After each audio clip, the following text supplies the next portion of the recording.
System के, ठीक है। चलिए क्वेश्चन मैंने होमवर्क दिया था, क्वेश्चन दिया था होमवर्क में, पहले ये बताइए वो कंप्लीट हुआ सबसे या नहीं हुआ? ऑनलाइन प्लीज जल्दी बताइए स्टूडेंट्स। हुआ है सर। शिफ्ट एरिया हुआ होगा, ठीक है। कविता ठीक है, प्रेरणा, आकाश, विभा, साक्षी साक्षी का तो मैसेज आ गया था, नहीं हुआ, ठीक है जी। शिवांगी सर एक बार बस परसेंटेज का वो डीए का क्लियर नहीं हो पा रहा कि मतलब परसेंटेज वाला नहीं हो रहा, चलो कोई नहीं, मैं वो क्वेश्चन पूरा का पूरा क्लास में अब करवा रहा हूँ, ठीक है।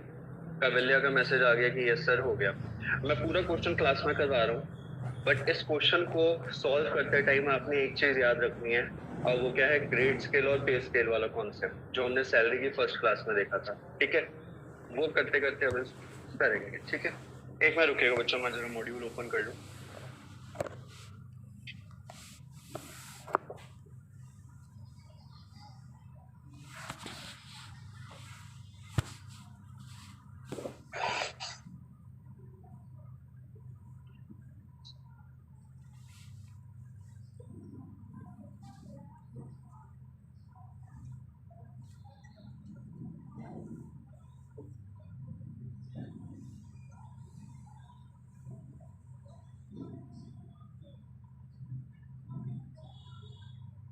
अच्छा, बाकी इसके अलावा बताइए जितने और कॉन्सेप्ट्स हमने किए थे वो क्लियर हो गए सबके या नहीं? क्वेश्चन को छोड़कर ऑफलाइन सबके क्लियर है?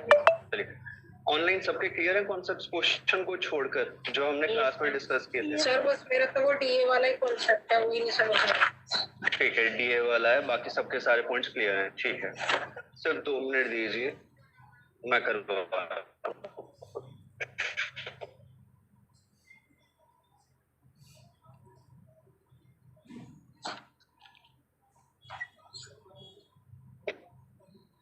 मोनिका आपकी फर्स्ट क्लास है बेटा आज? पहले का किया आपने या नहीं किया? बिल्कुल भी नहीं किया।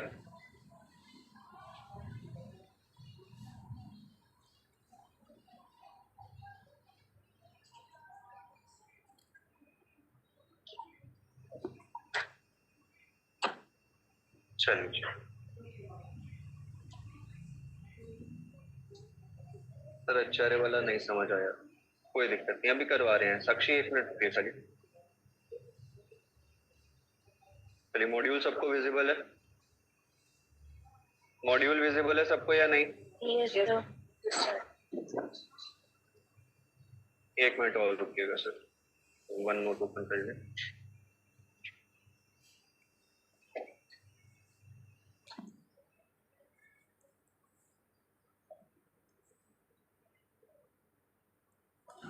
चलिए,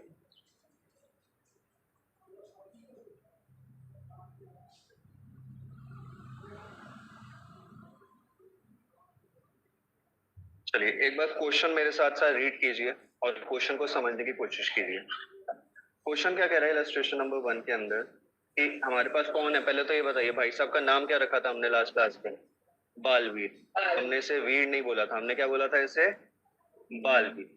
कह रहे बालवीर एम्प्लॉयड है हैप्पीनेस सॉल्यूशंस के साथ में ड्यूरिंग फाइनेंशियल ईयर 22-23 और इनकी बेसिक पे है INR कितनी? 75,000 पर मंथ, प्लस इनकी गुड परफॉर्मेंस की वजह से इन्हें एनुअल इंक्रीमेंट मिला है सैलरी में 20%, ठीक है। 20% इंक्रीमेंट मिला और ये कब से इफेक्टिव हुआ है? From February 23 onwards.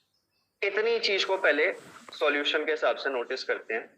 मैं आपको वापस लेके जा रहा हूँ सैलरी की फर्स्ट क्लास पे। किस पे लेके जा रहे हैं हम लोग? सैलरी की फर्स्ट क्लास।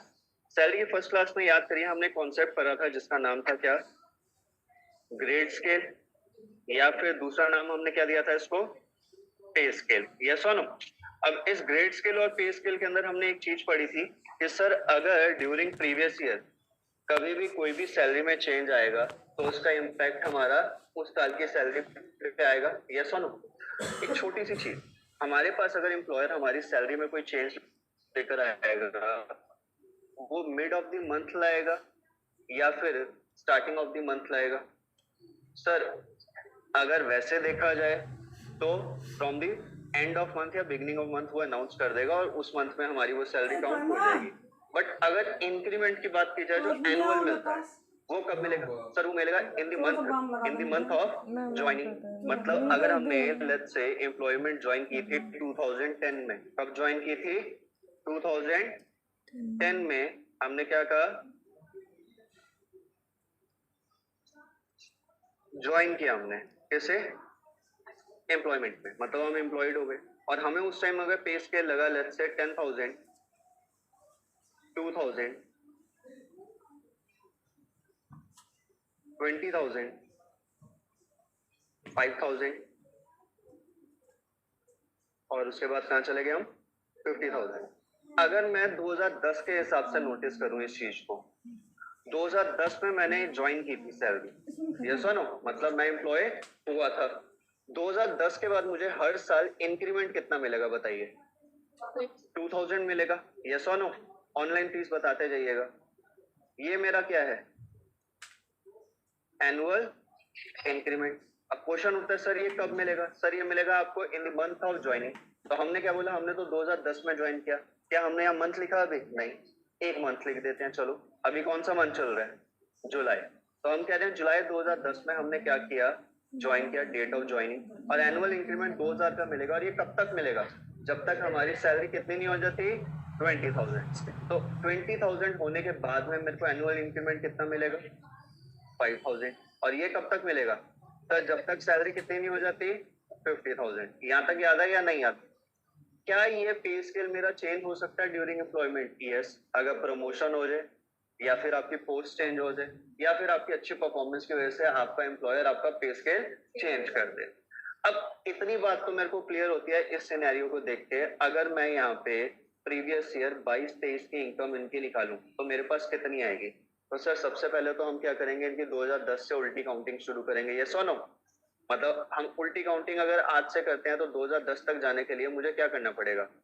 सैलरी देखनी पड़ेगी। तो मैंने वहां आपको कॉन्सेप्ट किस हिसाब से बताया था कि बेटा 2010 में कितनी है, फिर 2011, फिर 2012, ऐसे करते करते 13, 14, 15, 16, 17, 18, 19, 20, 21, 22। तो मेरे पास 22-23 आ गया या नहीं आ गया? क्योंकि 10 में ज्वाइन किया था तो 10-11 की सैलरी थी वो, यस और नो? अब यहाँ मेरी सैलरी कितनी थी? 10। यहाँ 2000 का इंक्रीमेंट हो गया, कितनी होगी? 12। फिर कितनी हो गई? 14। फिर कितनी हो गई? 16। उसके बाद कितनी हो गई? 20 नहीं हुई? चलो शुक्र है, सुबह सुबह इतना तो याद है आप सबको। ठीक है। और 15-16 में कितनी सैलरी थी मेरी? 20। ऐसी 16-17 में कितनी हो गई? 22 नहीं होनी चाहिए? क्यों 25? क्योंकि सर 2000 का इंक्रीमेंट तब तक देना था जब तक आपकी सैलरी कितनी थी? 20,000। अब मेरी सैलरी कितनी होगी जल्दी बताइए?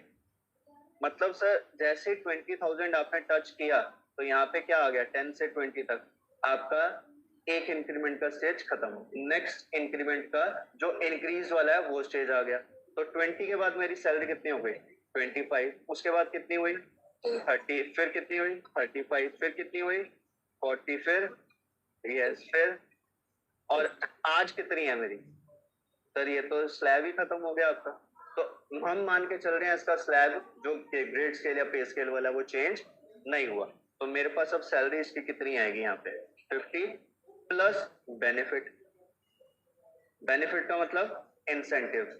लेट्स से यहाँ पे एम्प्लॉयर कहता है कि भाई तुम्हारा प्रमोशन तो हुआ नहीं और मैं पे स्केल चेंज भी नहीं कर सकता, क्योंकि अगर मैं तुम्हारा पे स्केल चेंज करूंगा तो लाइन लगी है ऐसे एम्प्लॉयज को जो तुम्हारी क्लास में है, वो भी कहेंगे हमारा भी चेंज करो, ये भेदभाव क्यों? तो एक काम करो, तुम मेरे से परफॉर्मेंस बेस्ड, तुम मुझसे क्या ले लो? परफॉर्मेंस बेस्ड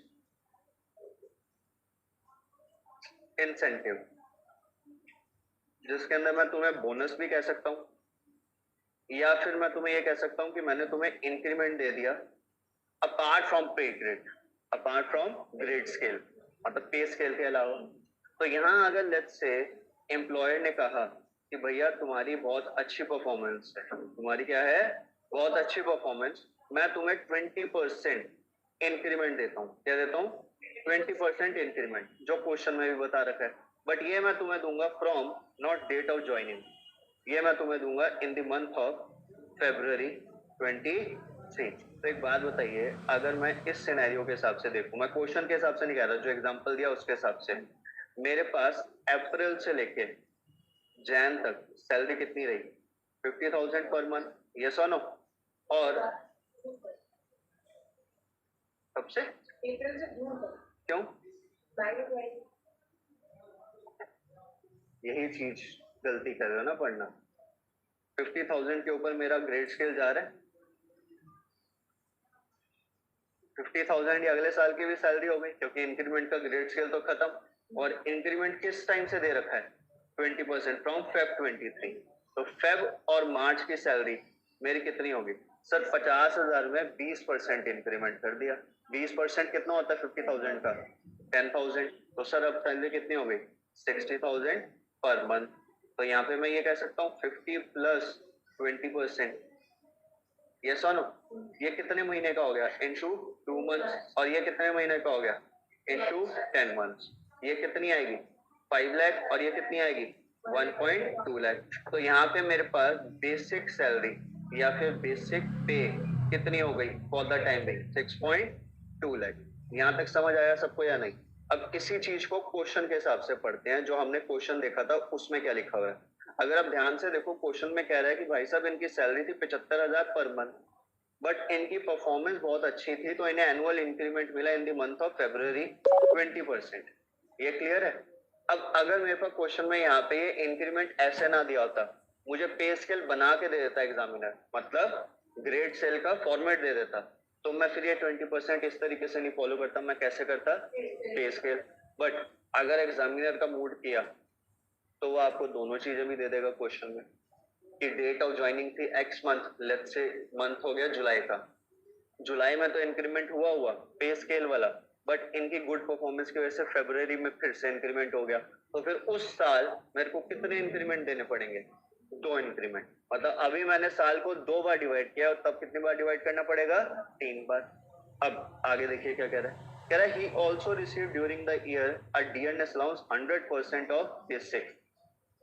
बच्चों याद करो, मैंने आप लोगों को जिस दिन बेसिक सैलरी बताया था और फॉर्मेट पूरा बताया था और डियरनेस अलाउंस पूरा उसमें समझाया था, तो डियरनेस अलाउंस के अंदर मैंने एक चीज बताई थी आप लोगों को कि बेटा जब भी डियरनेस अलाउंस हमें क्वेश्चन में दिया जाएगा तो वो 2 टाइप से दिया जाएगा। जनरली एक ही होता है, बट क्वेश्चन हमें 2 टाइप से भी देगा। जब भी डीए दिया जाएगा, जो भी XYZ अमाउंट है, ये आपका क्या होगा? 100% पार्ट ऑफ ग्रॉस सैलरी। लेकिन ग्रॉस सैलरी निकालनी है सेक्शन 17 में, यस और नो? जब 100% पार्ट ये है तो सर मैंने क्या करना है? बेसिक सैलरी जो भी मेरा XYZ अमाउंट आया, उसके नीचे मैंने डीए जो भी मेरा यहाँ पे XYZ अमाउंट बता रखा 100% वाला, ये डाल देना। क्योंकि मैंने क्या करना है यहाँ पे? पर्टिकुलर्स मैं बहुत ही अलग तरीके से बना रहा हूँ अभी, क्योंकि ये फॉर्मेट हम लोग लास्ट क्लास में सीख चुके थे और मैंने कहा था जगह छोड़ देना पूरे 2 पेज। सबने छोड़े हुए हैं ना? क्योंकि ये फॉर्मेट आज भी कंटिन्यू होगा। तो मैंने यहाँ पे जो ये 100% डीए मुझे दे रखा है, लेट्स से 100% डीए मुझे यहाँ दे रखा है 5,000, तो मैंने यहाँ कितना लिख दिया? 5,000, यस और नो? एग्जामिनर मुझे ये भी कह सकता है 5,000 की जगह कि डीए कितना आपका 50% ऑफ बेसिक सैलरी। तो अगर एग्जामिनर ने मुझे ये बोल दिया यहाँ पे डीए कितना है मेरा? 50% ऑफ बेसिक सैलरी, तो ये 50% ऑफ बेसिक सैलरी मेरा ये वाला डीए ही है, ये याद रखना। डीए देने के बाद में चाहे वो हमें अमाउंट बता रखा हो या परसेंटेज ऑफ बेसिक सैलरी, इन दोनों के बाद में अगर हमें वहां लिख के दे रखा है ब्रैकेट में percentage forming part of salary, part of salary का मतलब क्या हो गया? जल्दी बताइए, बताया था लास्ट क्लास में हमने, जल्दी बताइए क्या मतलब हो गया इसका? अगर मुझे परसेंटेज बताई जाए पार्ट ऑफ सैलरी में तो मतलब क्या होता है इसका? जल्दी बताइए सर। जब भी डीए आपको बताया रखा होगा क्वेश्चन में, तो डीए जो 100% सैलरी वाला होगा, या तो वो क्वेश्चन में वैल्यू बताती जाएगी या फिर परसेंटेज ऑफ बेसिक सैलरी, वो तो आपका पूरा का पूरा कैलकुलेशन में आएगा। अगर आगे ब्रैकेट में ऐसा लिख रखा है कि डीए का कुछ percentage forming part of salary, तो वो हमारा यूज होगा in calculating salary for the purpose of retirement benefits, perquisite and allowances. मतलब जहां जहां हमें कैलकुलेशन करनी पड़ेगी सैलरी की, वहां पे ये DA which is forming part of salary, जिसको मैंने कहा था एक और नाम हम दे सकते हैं. अच्छा, ये वाले डीए को क्या क्या नाम दे सकते हैं हम? सर नॉर्मल तो डीए लिखा जाएगा, बट ये वाला डीए आएगा तो आपने कहा था डीए ब्रैकेट भी लिख सकते हैं, डीए इफ भी लिख सकते हैं, और डीए परसेंटेज भी लिख सकते हैं. याद आया?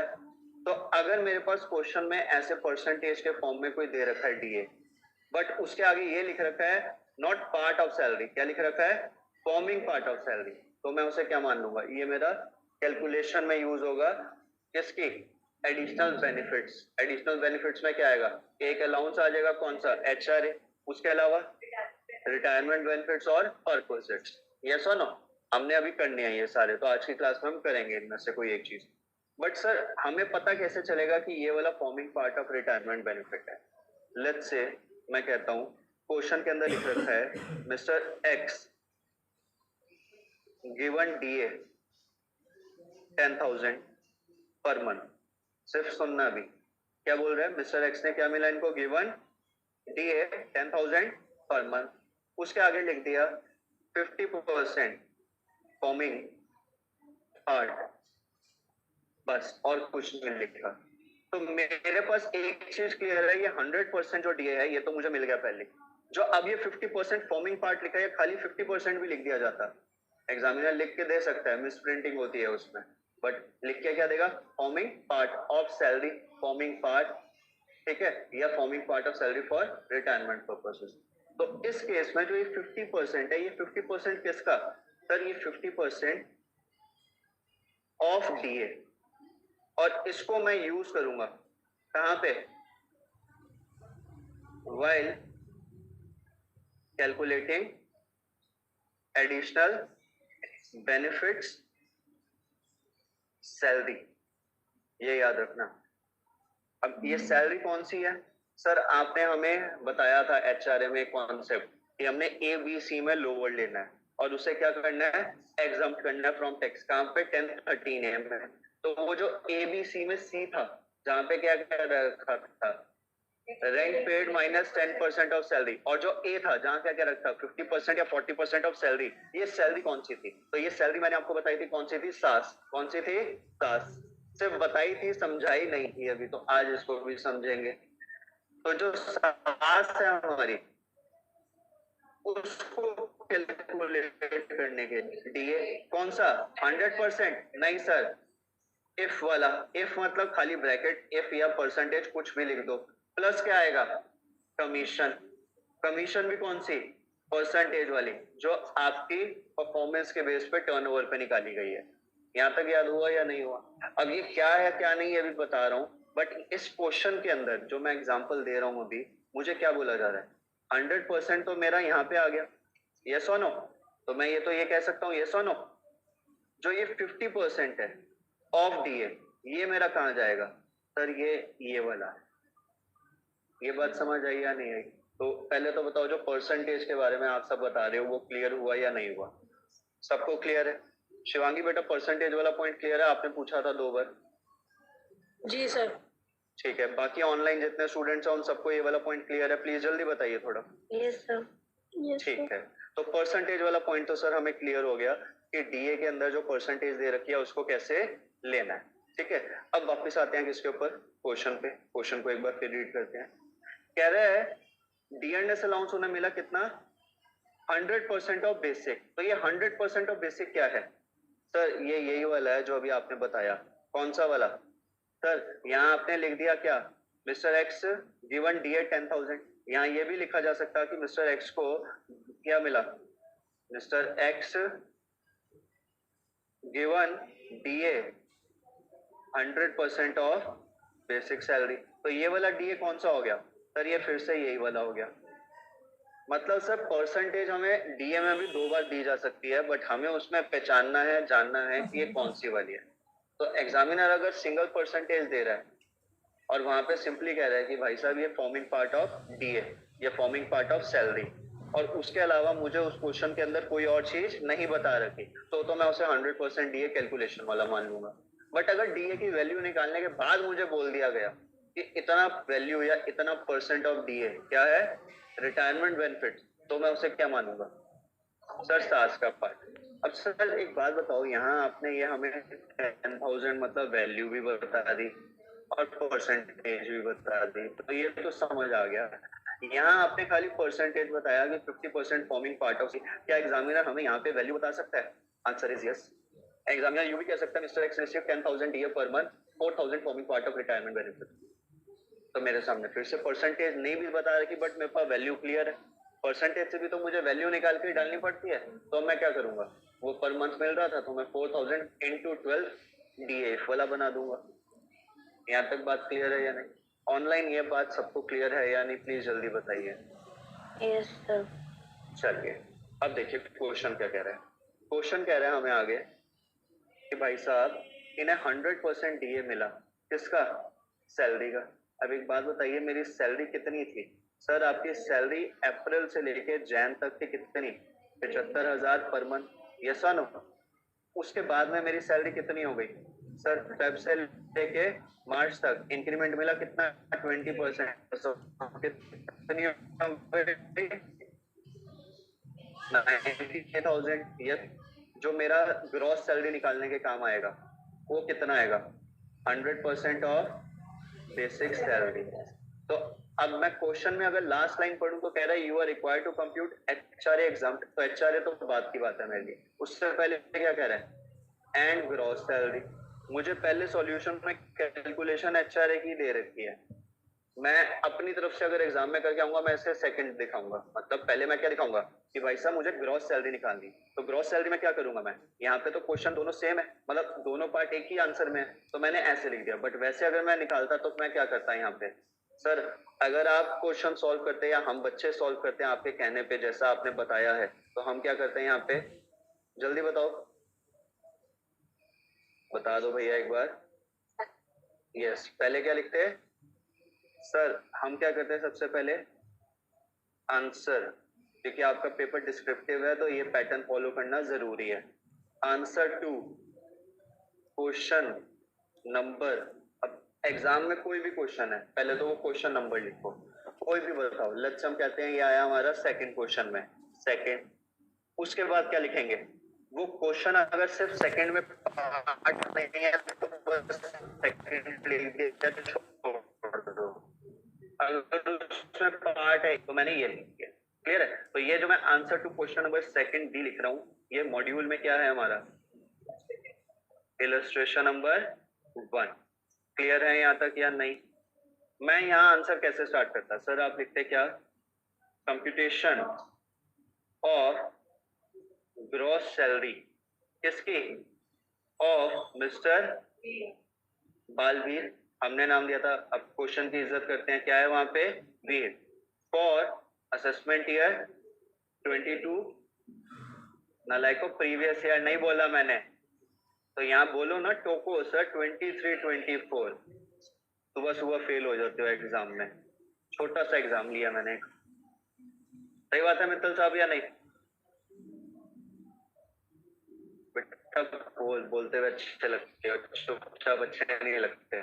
ठीक है, अब मैं कंप्यूटेशन जब करूंगा सबसे पहले क्या आएगा मेरे पास? जल्दी बताओ सर। यहाँ आएगा क्या? Particulars basic salary. उसके बाद क्या आएगा? अमाउंट। अमाउंट कैसे लिखूंगा मैं? सर या तो रुपये का साइन डाल देंगे या फिर क्या डाल देंगे? INR। यहाँ तक क्लियर है? INR की फुल फॉर्म क्या होती है? इंडियन नेशनल रुपी। सबसे पहले मैं क्या लिखूंगा यहाँ पे अगर मैं फॉर्मेट फॉलो करता हूँ? Basic salary. मेरे को एक बात बताओ कितनी है salary? Sir 75,000 per month multiplied by 10। उसके बाद कितनी है? 90,000 मल्टीप्लाइड बाय 2। बीच में एक छोटा सा प्लस डाल देना। ठीक है, मेरे पास आउटर कॉलम में कितनी आ जाएगी सैलरी? जल्दी बताओ। कैलकुलेटर कहाँ है? अकाउंट्स के सब्जेक्ट में निकलते हैं सबके कैलकुलेटर। अकाउंट्स की क्लास में नहीं, यहाँ भी निकलने चाहिए। आप छुपा के रखते हैं सब जने। कितना आया जल्दी बताओ? 9,30,000। यहाँ तक क्लियर? क्वेश्चन मैंने पढ़ा उसके हिसाब से मुझे बेसिक सैलरी, तो ये भी मेरा कितना आ गया 9,30,000। सर फिर वहाँ एग्जामिनर हमें मजाक कौन सा कर रहा है, 50% फॉर्मिंग पार्ट ऑफ सैलरी, वो मजाक नहीं कर रहा, वो क्या बात कर रहा है हमें।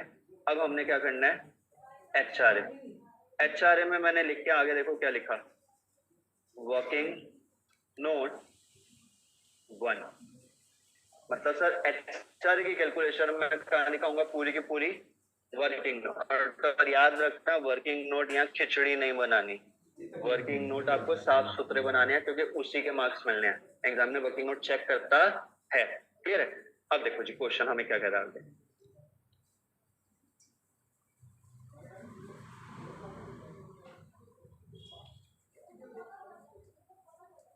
क्वेश्चन क्या कह रहा है अब हमें। अच्छा पहले यहाँ तक बताओ ये चीज समझ आई या नहीं आई, ये 9,30,000 हमने भी किया और मॉड्यूल में भी है। क्वेश्चन हमें कह रहा है भाई साहब एचआरए कैलकुलेट करना है आपने, बट एचआरए के अंदर अब क्या कह रहा है यहाँ पे, the company also gave him HRA of 30,000 per month. तो चलो जी मेरे पास एक्चुअल तो आ गया यहाँ पे, यस और नो। उसके बाद क्या कह रहा है, which was increase to 35,000 per month from January 23।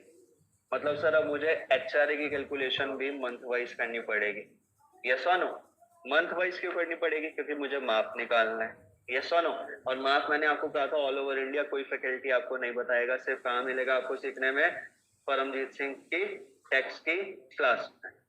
ऐसे ही पूरे all over India income tax के पेपर में कोई भी आपको क्या नहीं बताएगा, पीसीआर क्यूब मतलब पुलिस कंट्रोल रूम। कौन सा था ये, परचेज, कंस्ट्रक्शन, रिकंस्ट्रक्शन, रिपेयर्स और रेनोवेशन। और पूरे इंडिया में कोई भी आपको खाने पीने की बातें इनकम टैक्स के पेपर में नहीं करेगा, कौन करेगा, सीएस परमजीत सिंह। क्या बात की थी हमने, जल्दी बताओ।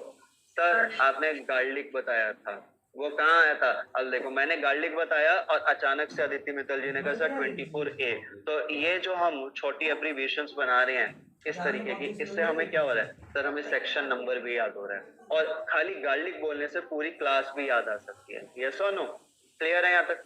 चलिए जी क्या कह रहे हैं यहाँ पे, 30,000 रुपए पर मंथ इन्हें एक्चुअल एचआरए मिला और ये 35,000 हो गया कब से, जनवरी से। मतलब सर अप्रैल से दिसंबर तक इनको कितना मिला, 30,000, और जनवरी से मार्च तक कितना मिला, 35,000। यहाँ तो कोई डाउट है तो बताओ, नहीं। आगे देखिए क्या कह रहे हैं, कह रहा है he stayed at his parental home in Ahmedabad for the month of April and May 2022। तो सर अप्रैल एंड मई ये कहाँ रहे, पेरेंट्स के हाउस में। पेरेंट्स के हाउस में रहे तो एक बात बताइए, क्या इन्होंने किराया दिया, रेंट कितना था इनका, 0, यस और नो। तो मेरा इन 2 महीने का जो आएगी एक्चुअल वो मिला, बट जो मैंने पे किया वो 0, और जो मेरा मैक्सिमम था 40-50 वो भी कितना आ जाएगा, 0। क्यों, क्योंकि आप ऑक्यूपेशन में नहीं थे। किसकी ऑक्यूपेशन में, रेंटल प्रॉपर्टी की। अब ऑक्यूपेशन का मतलब यहाँ पे सिर्फ और सिर्फ काम करने से मतलब नहीं है कि आर यू ऑक्यूपाइड और नॉट। तो ऑक्यूपेशन मतलब मैंने आपको बहुत बार बोला है कि बेटा जितने भी वर्ड हम यूज करेंगे हर एक वर्ड का मतलब चेंज हो जाएगा depending upon the sentence in which such word is being used, yes और नो। चलिए आगे देखिए, अब ये वर्ड वाले पे मैं हैरान हूँ, ऑनलाइन किसी बहुत ही बड़े कोई सेमिनार हो रहा था या कोई इंस्टीट्यूट की क्लास हो रही थी या फैकल्टी ने किसी ने बोला था कि अगर आप लीगल पेपर के अंदर कॉमा भी लगा देते हो तो भी सेंटेंस बदल जाता है। तो उन्होंने एक एग्जांपल दिया था, चलो पूजा करते हैं, मतलब क्या हो गया, हम सब पूजा करते हैं, और उन्होंने बोला चलो पूजा करते हैं, लाइन तो सेम है मगर जो गैप आया सेंटेंस का मतलब चेंज हो गया। तो यही चीज आपको लॉ के पेपर में एग्जामिनर भी चेक करेगा कि आपने जब क्वेश्चन सॉल्व करना है तो उसके अंदर ये छोटी छोटी चीजें नोटिस करनी है। आने वाली क्लासेस में आपका एक सरप्राइज टेस्ट भी होने वाला है। मैंने नोटिस किया कि आपके किसी और फैकल्टी ने एक टेस्ट लिया आप लोगों का, छोटा सा हुआ था टेस्ट आजकल में, नहीं मैंने ग्रुप में, हाँ नहीं मैंने ग्रुप में देखा था प्रैक्टिस के लिए। हाँ तो वो क्वेश्चन दिया था मेरी तरफ से आपको, अभी एचपी के ऊपर एक क्वेश्चन आने वाला है, किसके ऊपर, हाउस प्रॉपर्टी। और वो क्वेश्चन मैं किसी भी दिन, जिस दिन मेरा मूड करेगा कि आज बच्चों के पास क्लास में टाइम है, टॉपिक खत्म होने के बाद आपको दे दिया जाएगा। ये नहीं बताया जाएगा उससे पहले कि पढ़कर आना, क्योंकि एचपी हम कर चुके हैं और आप सब महान हो, आपने कहा हमारे सारे क्वेश्चन हो चुके हैं। तो वो क्वेश्चन इतना प्यारा है, 6 नंबर का क्वेश्चन है। कितने नंबर का है? जो जो बच्चा सॉल्व कर लेगा उसे क्या मिलेगी? देखो आज मैं लेकर भी आया हूँ, पूरा डब्बा लेकर आया हूँ आज मैं डेयरी मिल्क का। जो ऑनलाइन बैठे हैं ना वो इस चीज को मिस करेंगे, उनको कोई चॉकलेट नहीं मिलेगी। ऑफलाइन वालों को पार्टिसिपेशन पे चॉकलेट मिलती है।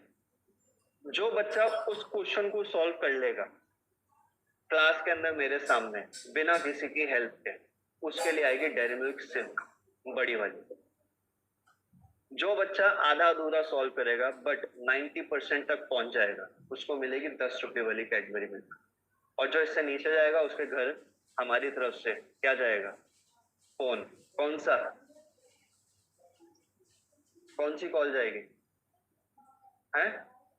हम कंप्लेंट नहीं बोलते, हम वहाँ गाना गाएंगे।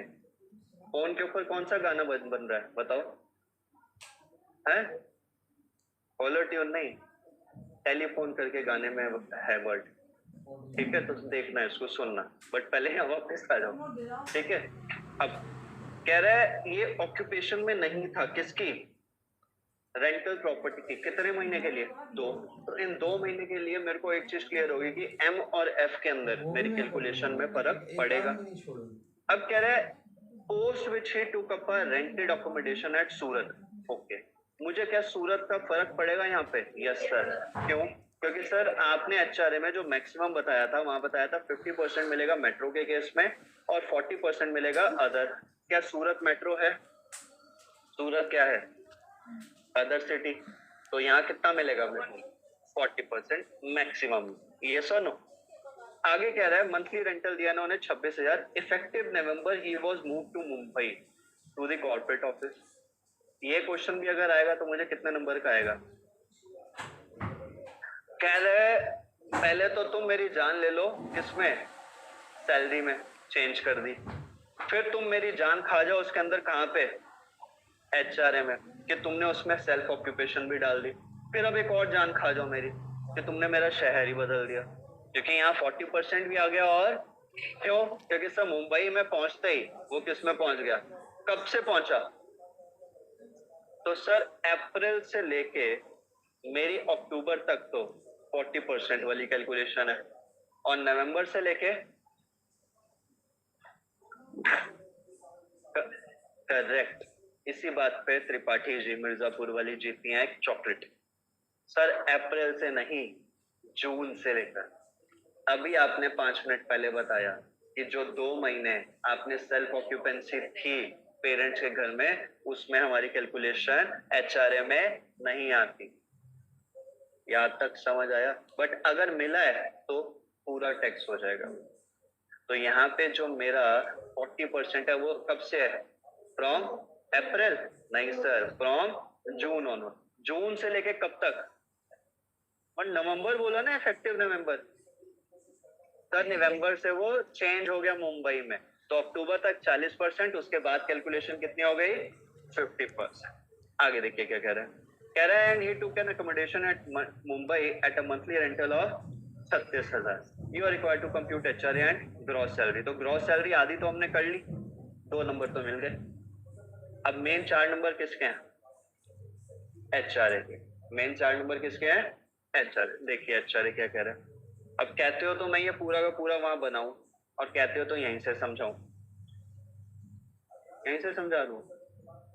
इतने शरीफ हो ना तुम लोग, फिर मेरे को परेशान करोगे। Sir doubt, sir doubt solve ही नहीं करते आप। सही बात है या नहीं? कितने नालायक कह रहे हैं मैं डाउट सॉल्व नहीं करता। वर्किंग नोट 1 क्या लिखूंगा मैं यहाँ पे? Computation of HRA for previous year 22-23 या फिर असेसमेंट ईयर 23-24। यहाँ तक क्लियर है या नहीं? इसको फिर क्या करूंगा मैं? ऐसे अंडरलाइन। और याद रखना एग्जाम में एक ही पेन लेकर जाना है आपने, रंग बिरंगे पेन मत लेकर जाना, ठीक है? यहाँ आप लोग ब्लू भी ले जा सकते हो, सीए वालों को तो सिर्फ ब्लैक पेन ले जाना होगा। सीए जो जैसे शिप्रा कर रही है बेटा, सिर्फ ब्लैक पेन यूज करना है आपने। अभी से आदत डाल लो काले पेन की, ठीक है? Yes, sir. उसके बाद में अब देखिए यहाँ क्या लिखूंगा मैं बच्चों, पर्टिकुलर्स, और यहाँ क्या आएगा। अगर मैं ये कैलकुलेशन करता हूँ तो मेरी कैलकुलेशन होगी मंथ में, बट मंथ को मैंने क्या कर देना बहुत जगह पे डिवाइड। तो मैं इसमें क्या लिखूंगा पर्टिकुलर अमाउंट की जगह, सर आप ऐसे लिखोगे ही नहीं। अब आप पता क्या लिखोगे, यहाँ पे आप लिखोगे HRA will be exam, will be exam कितना, लोअर ऑफ मार्क, ये हमारे लिए माप है। एग्जाम में हमने क्या लिखना है, लोअर ऑफ। हम क्यों एग्जामिनर को अपनी ट्रिक बताएं, कल को वो अपने बेटे बेटी को जाके बता दे, देख बेटा मैंने ऐसे चेक किया था, ये याद ऐसे रख, तेरे को भी याद हो जाएगा। हमसे पढ़ोगे तो याद रखो, हमसे नहीं पढ़े तो बाहर भी आपने ऐसे जो हम शॉर्ट फॉर्म्स बना रहे हैं लीक नहीं करनी। किया तो मेरा नुकसान नहीं है, मैं तो चाह रहा हूँ सबको पता चले, बट नुकसान किसका है, पता चले आप भी वहां पहुंच गए जहां वो बच्चा जिसको आपने बताया था भाई या बहन समझ के अपना पक्का वाला, ये राज कौन सा, मार्क्स का, इंटरव्यू देने पहुंच गया। आपको लग रहा था आप ज्यादा शाणे हो, ज्यादा तेज ब्रो हो, क्या हो, ज्यादा चालाक ब्रो। तेज को चालाक ही बोलते हैं ना। आप वहां जाके इंटरव्यू में बोलने लगे, आपसे पहले आपके जान पहचान वाला बंदा जिसकी आपने 5-6 साल या 10 साल पहले मदद की थी मार्क्स बताने में या गाली बताने में, वो ऐसे जाके वहां बोल आए और आपसे पहले बोला है, तो अब इंटरव्यू वाला क्या कहेगा, ये तो मैं पहले भी सुन चुका हूँ। तो कुछ यूनिक रखने के लिए कुछ चीजें अपने अंदर दबा के रखनी पड़ती हैं। पेट में दर्द होता है बट कुछ बातें पचा कर रखनी पड़ती हैं, हर एक चीज हर किसी को बताने की जरूरत नहीं है। क्लियर है यहाँ तक, ये बाबा परमजीत सिंह का थोड़ा सा ज्ञान था, ठीक है। अब आ जाओ यहाँ पे बच्चों, सबसे पहले अप्रैल आया, फिर क्या आया, मई, फिर क्या आया, जून, फिर क्या आया, बताते जो ना आगे।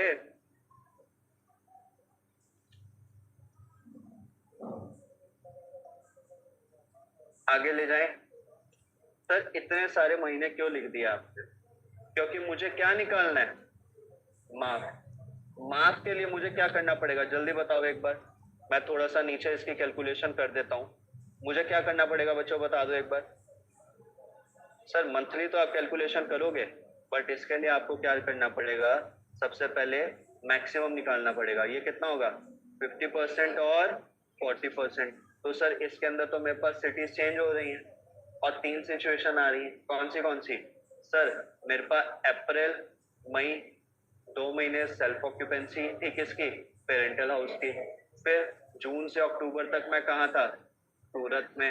मैं सूरत दिखा रहा था अपनी, किसको, सूरत वालों को। उसके बाद में नवंबर से लेके कहाँ तक था मैं, मार्च तक मुंबई में। मैं क्या करने गया था, मुंबई कॉर्पोरेट ऑफिस दर्शन करने गया था, सही बात है या नहीं। तो सर मेरे को अब यहाँ पे कितना मिलेगा, यहाँ कितना आएगा 40 और यहाँ कितना आएगा 50। फिर सर मेरा जो एक्चुअल आया वो भी चेंज हो गया, यस और नो। वो कब से हुआ चेंज मेरा, सर अप्रैल से लेके कब तक था, अक्टूबर तक एक था, कितना था, मेरा एक्चुअल HRA कब चेंज हुआ है, नवंबर में ना। तो नवंबर से दिसंबर अलग हो गया। अप्रैल से अक्टूबर तक मुझे कितना मिला, जल्दी बताओ, मिला कितना है, कब से चेंज हुआ है, जैन से चेंज हुआ है। तो मेरा कब तक आएगा, ये कितना मिला मुझे, 30,000 पर मंथ। और जैन से लेके मार्च तक कितना मिला, 35। तो सर यहाँ भी 2 मंथ बढ़ गए। अगर ये सारी चीज मेरे को ऐसे बिना डिवीजन किया एक ही डिवीजन से दी होती, मैं सिंपल निकाल लेता पर्टिकुलर्स के अंदर जाके HRA की 2 कैलकुलेशन। बट अब मेरे पास यहाँ पे 1 2 3 4 5 बार चेंज हो रहा है। फिर सर मेरा फॉर्मूला क्या था, rent paid minus 10% of salary. अब सर सैलरी भी चेंज हुई थी मेरी, और ये 50-40 भी किसका था, ऑफ सैलरी। तो सर ये भी मेरी 2 बार कैलकुलेशन हो गई, ये सोनो।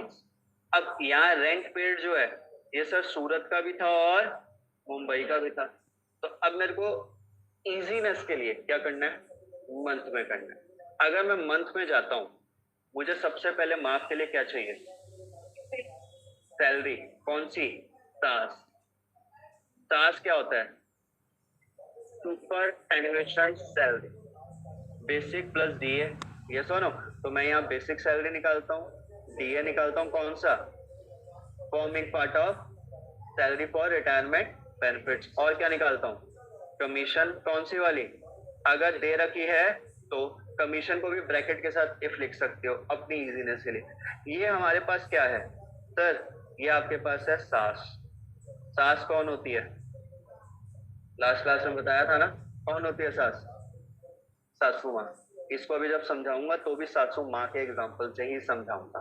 तो इसको हमने नाम दिया था यहाँ पे क्या? Superannuation salary. Superannuation salary हमारे पास इनकम टैक्स के पेपर में कहीं पर भी नहीं लिख सकते। हमें हमेशा बोला जाएगा फॉर्मूले के अंदर परसेंटेज ऑफ सैलरी, और हर जगह पे सैलरी क्या हो जाएगी? चेंज। मेजॉरिटी ऑफ सिचुएशंस में हमारे पास जो फॉर्मूला में सैलरी आएगी वो यही आएगी।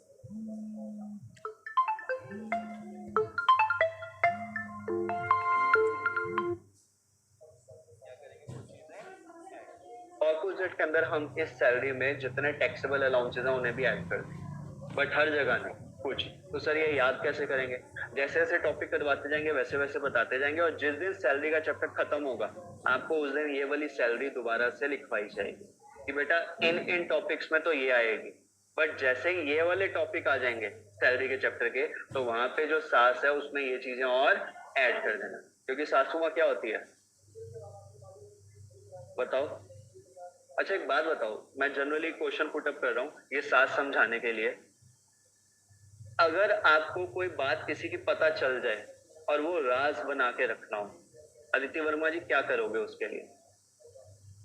हाँ, लेट्स से आप सास बन गई हो, मतलब आपकी शादी हो गई है, आपके बच्चे हो गए हैं और उनकी भी शादी हो गई है, और आपके घर में कौन आई है?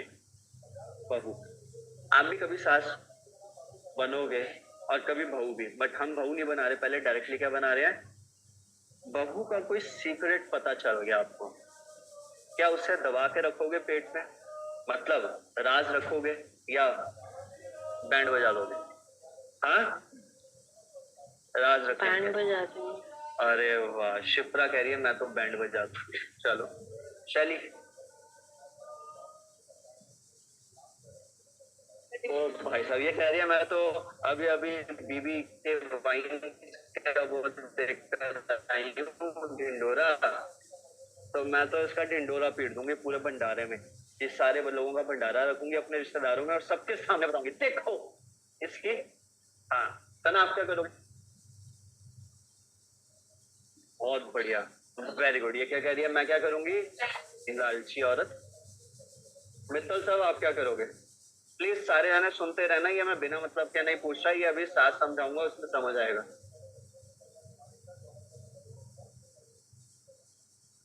वाह क्या बात है सर, सीक्रेट रखना है तो मैं अपने आप को शीशे के सामने ले जाऊंगी और अपने आप को बोल दूंगी, क्योंकि मैं रख नहीं सकती बात अपने तक। चलो मोनिका आप क्या करोगे? नहीं बताओगे? बहुत बढ़िया, पहले लड़कियों से पूछते हैं फिर लड़कों पे जाएंगे। मैं नहीं बताओगे? मेघा नहीं?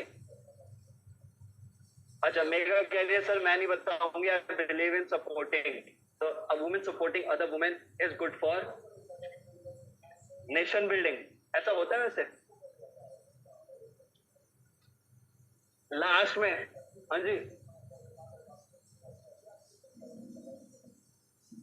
सर, पहले मैं सीक्रेट देखूंगी, एनालाइज करूंगी फिर बताऊंगी। चलो तुम चारों जने लड़के जो हैं ससुर भी बन चुके हो, क्या अपनी वाइफ को मनाओगे? नहीं, घर की बातें घर में बाहर नहीं बतानी। हाँ सनिया है सीक्रेट। दिया रंजन, राहुल, राहुल पाटू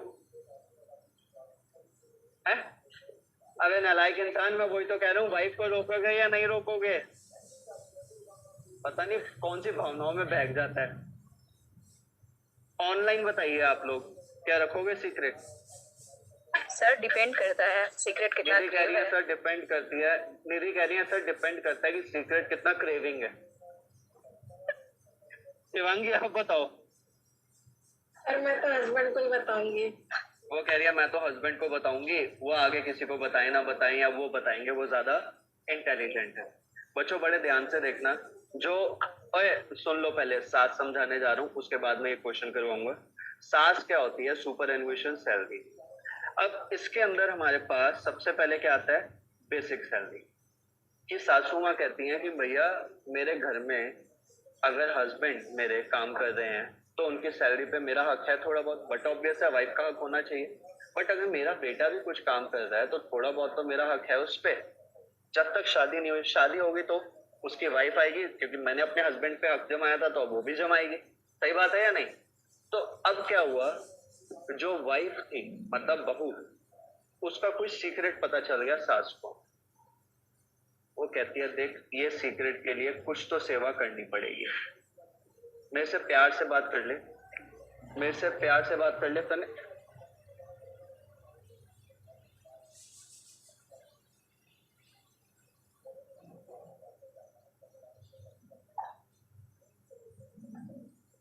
ऐसे मेरे साथ भी सिचुएशन होती है तो मेरे को एक ही गाना याद आता है, बस यही अपराध मैं हर बार करता हूँ।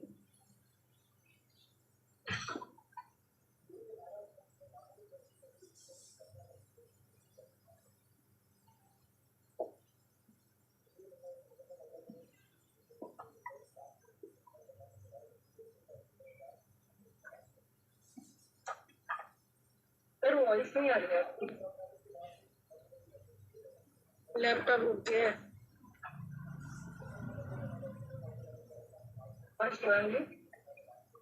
लैपटॉप रुक गया है सर का।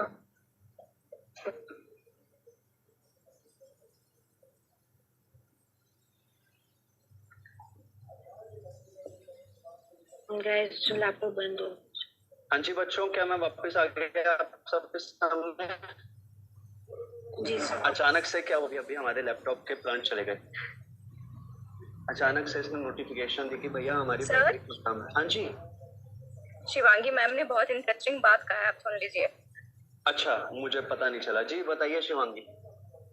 अरे सर मैं तो मजाक कर रही थी। बता दो, फिर भी मजाक कर रहे थे हम, क्या मजाक नहीं मतलब वो कर सकते, सीख सकते। एक तो मुझे होस्ट बनाना पड़ेगा ICSI को दोबारा। हाँ बताइए। मेरे साथ भी कुछ कुछ ऐसी सिचुएशन हो जाती, फिर एक ही गाना घूमता है, बस यही अपराध हर बार करता हूँ। ओह माय गॉड, नहीं गाने नहीं गाती। कह रही है बेचारी मेरे साथ भी ऐसा कभी कभी होता है सास वाला, तो मैं क्या गाना गाती हूँ, यही अपराध मैं हर बार करता हूँ। गुस्सा कंट्रोल करना पड़ता है ना कभी कभी, तो कंट्रोल कमेंट कर कर। देते हैं। आपको पता चला मुझे गुस्सा आया था अभी क्लास बंद हुई थी तो? हाँ। कैसे पता चला?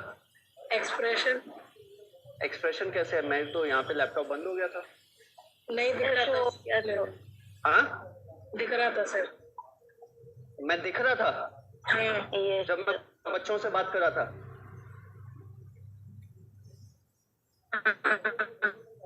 क्या बात की मैंने? वो चीज नहीं, उससे पहले उससे पहले जब लैपटॉप बंद होने से पहले वो थोड़ा सा दिख रहा था। अच्छा थोड़ा सा दिखा था ना, लैपटॉप बंद होने के बाद वाला नहीं दिखना चाहिए था। ठीक है, एक मिनट प्लीज रुकिएगा।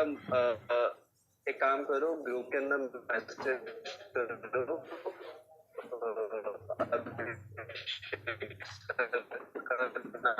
लेके पार्टिसिपेंट से सब जने। शिप्रा बनिए, शिप्रा शिप्रा शिप्रा प्लीज बेटा, आप ना होस्ट बन गए हैं, आप प्लीज मुझे होस्ट बना दीजिए एक बार। बनाना आता है होस्ट? नहीं मत बना, नहीं सर। मत बना। आप मेरी इमेज के ऊपर जाओ, वहाँ पे देखो ऊपर 3 डॉट आ रहे होंगे, काम करेगा। मिले 3 डॉट मिले? हो गया सर। नहीं, इंटेलिजेंट बच्चा हमारा। पहले बच्चा कह रहा है हमें नहीं आता, एकदम से उसने बना भी दिया। वेरी गुड, शाबाश, प्राउड ऑफ यू। देखो अब यहाँ पे क्या हुआ, सासू माँ कह रही है कि भैया सीक्रेट रखना है तो ज्यादा कुछ मत कर, सीक्रेट रखना है तो ज्यादा कुछ मत कर, मैं सेफ रखूंगी, बस क्या कर, मेरे साथ प्यार से बात कर। तो ये क्या हो गई मेरी बेसिक सैलरी। इन शॉर्ट सास वाले पर्सपेक्टिव से क्या हो गई, ये रिस्पेक्ट। वो कहती है ये लिखना मत, पता चले एग्जाम में भी ऐसी भावनाएं लिखा हो, दिक्कत हो जाए। समझा रहा हूँ क्योंकि इससे आपको एनुअलिटी सैलरी का मतलब समझ आएगा, क्योंकि ये एग्जाम्पल आपको पूरा सैलरी हेल्प करेगा सॉल्व करने में। मैं अच्छे से करके आया था। अब क्या हुआ, थोड़े दिन बाद सासू माँ को पता चला एक और सीक्रेट, वेरी श्योर। और वो ऐसा सीक्रेट था जो नॉर्मल नहीं, या सीक्रेट नहीं पता चला, ऐसी बात पता चली जो शेयर करनी उनके हिसाब से बनती थी, और बहू को भी पता चल गया। बहू ने कहा सासू माँ प्लीज, मेरे से गलती से ये बर्तन टूट गए जो आपके हस्बैंड लेकर आए थे बाहर से। मैं जानती हूँ इसमें एक ग्लास की कीमत 2000 रुपये थी, अब टूट गया तो टूट गया, क्या करें। अब सासू माँ कहती है मेरे से टूटा होता ना तो मेरे हस्बैंड तो मेरे को बहुत सुनाते, बट तू बहू है, तेरे से टूटा, कोई बात नहीं, काम कर, मेरी सेवा कर दिया। अगर मेरे पाँव बड़े दर्द होते हैं तो थोड़े से पाँव, या पाँव नहीं कहेंगे, थोड़ा खाना अच्छा बना दिया कर, इज्जत से परोसा कर, तो एक्स्ट्रा रिस्पेक्ट दो। यहाँ को क्या दो? Extra respect. यहाँ तक बात समझ आई या नहीं? अब आगे जाके क्या हुआ, सासू माँ को एक और बात पता चल गई। किसकी? बहू की। बहू क्या कर रही थी? वाहिगुरु क्या कह रही है? नहीं है, वो सब करते हैं, ये बेसिक लाइफ के ऊपर है। बर्तन सबसे टूटते हैं, ये कारनामे नहीं होते, ठीक है। अब क्या हुआ, सासू माँ ने बहू को रंगे हाथ पकड़ लिया। क्या करते हुए बताओ, कहाँ पकड़ा होगा? क्या बात है, रसोड़े में चोरी करते हुए, है ना। गोपी बहू थी ना, और वहां पे वो आई गोपी बहू है, और फिर 3 बार रिकैप आएगा उसका, क्या क्या क्या, फिर कहिए रसोड़े में कौन था?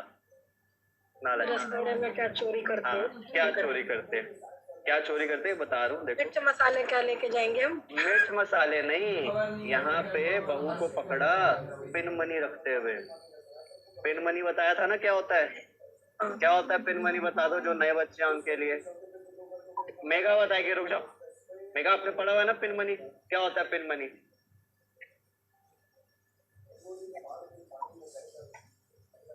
और हस्बैंड को वापस बताते नहीं है, तो हस्बैंड को वो बात कैसे लगती है अगर पता चले तो? बट अब ये चुपेगी, इतनी सच्चाई तो बोल सकती थी, ये भी नहीं बताया। मैं पैसे वापस थोड़ा ले रहा था, बिन बताए लिए, तो एक किस्म से क्या हुई? चोरी। बट मुंह पे बोल नहीं सकते कि मेरी बीवी चोर है। और लॉ मेकर को भी यह दर्द पता है, तो लॉ मेकर ने इस चीज को नाम ही क्या दे दिया? Pin money. क्या अदिति वर्मा जी, मेघा ने आंसर सही दिया। तो अब उन्होंने क्या देखा? पिन मनी रखते हुए, छुपाते हुए। अब सास कहती यार ये तो मैंने भी किया, बट इतने बड़े पैमाने पे मैंने नहीं किया कभी, मतलब उसे ज्यादा दिखे। तो अब क्या हुआ, उसने रंगे हाथ पकड़ लिया, और गोपी बहू वहां पे डर गई। वो कहने लगी नहीं सासू माँ, नहीं नहीं, कहती है घबरा मत, इसमें तेरा भी योगदान है और मेरा भी है, हम दोनों एक ही कैटेगरी के हैं। क्योंकि सास भी कभी in the same way, sauce भी कभी चटनी थी, टमाटर नहीं था नालायक। टमाटर से तो तुम उसका चेंज ही कर रहे हो। सॉस को हिंदी में क्या बोलते हैं? फिर सॉस चटनी कैसे हो गई बताओ यार। वाहिगुरु भगवान, ये सुनने से पहले तूने मुझे हिंट क्यों नहीं दिया कि कान बंद कर लो। नालायक बच्चे कह रहे हैं सर सॉस को क्या कहते हैं? केचप। ये वही बात हो गया जो मैं आप लोगों से बार बार पूछता रहता हूँ। सही बात है। प्रिय रंजन एक बात बता यार, हाथी को इंग्लिश में क्या कहते हैं और हिंदी में क्या कहते हैं? तो ये तो वही बात आपने कर दी सना। क्या कहते हैं? केचप कहते हैं। तो सॉस का इंग्लिश वर्ड नहीं है।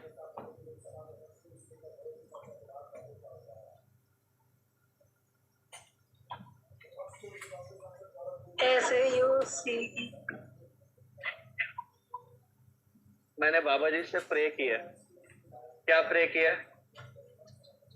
सद्बुद्धि दे बच्चों को। दिमाग है सबके पास। शैली बेचारी कह रही है दिमाग दे। सना मैं बताऊं आपको अभी थोड़ी और जो आते हैं, मतलब बंदा एग्जाम्पल देता है हंसी मजाक के फॉर्म में कि याद रहे, उंगली पकड़ा रहे हैं, बच्चे पूरा हाथ पकड़ लेते हैं। अब यहाँ पे सासू माँ क्या कह रही हैं, तो ये हरकतें मैं भी कर चुकी हूँ, कॉन्ट्री करते हैं, बट इसके लिए मुझे क्या करना पड़ेगा?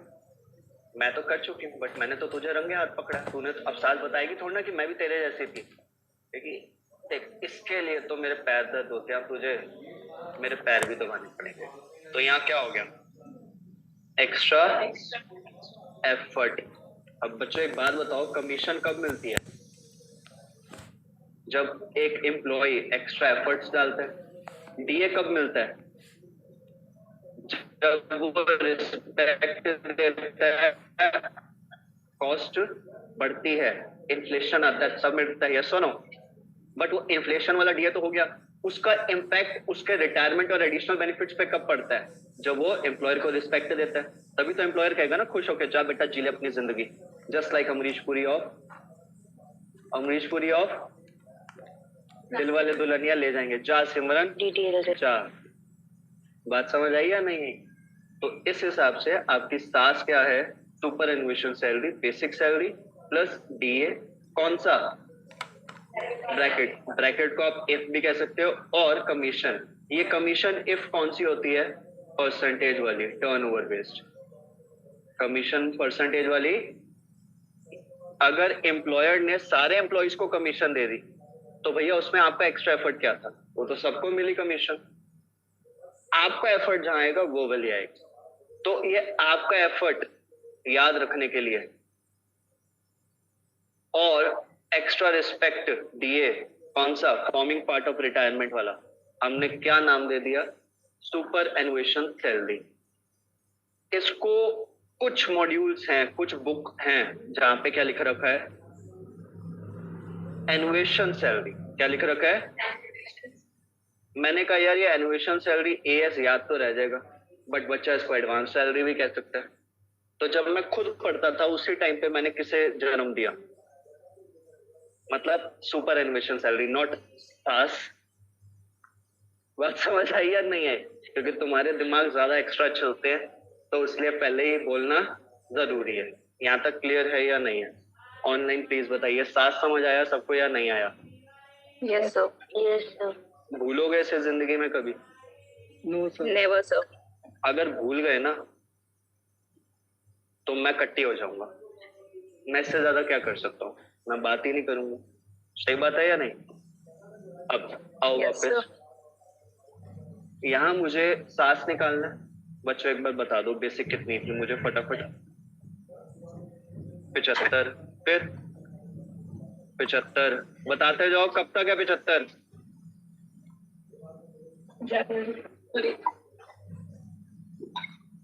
यहाँ तक है। इसके बाद में कितनी है? 90। और यहाँ कितनी है? चलो, DA forming part of retirement benefit कितना है मेरा? सर ये 50% है आपका। किसका?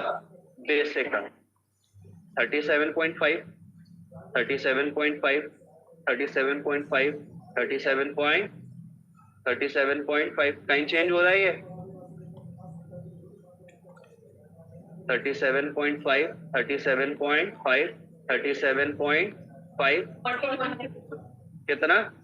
45 यहाँ तक सबको क्लियर है या नहीं है? कोई डाउट है किसी को?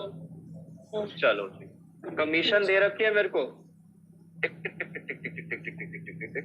नहीं दे रखी तो जबरदस्ती थोड़ा ना कहेंगे कि हमने भी चोरी की है। मतलब मेहनत की है यार, चोर को भी तो मेहनत करनी पड़ती है ना। एक वाइफ को हस्बैंड से पैसा छुपाने के लिए क्या मेहनत करनी पड़ती है? नहीं करनी पड़ती?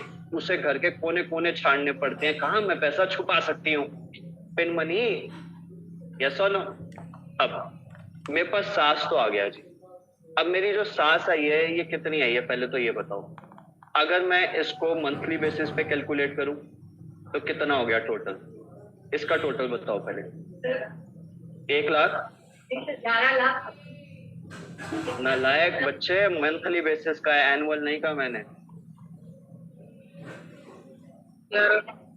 1,12,500।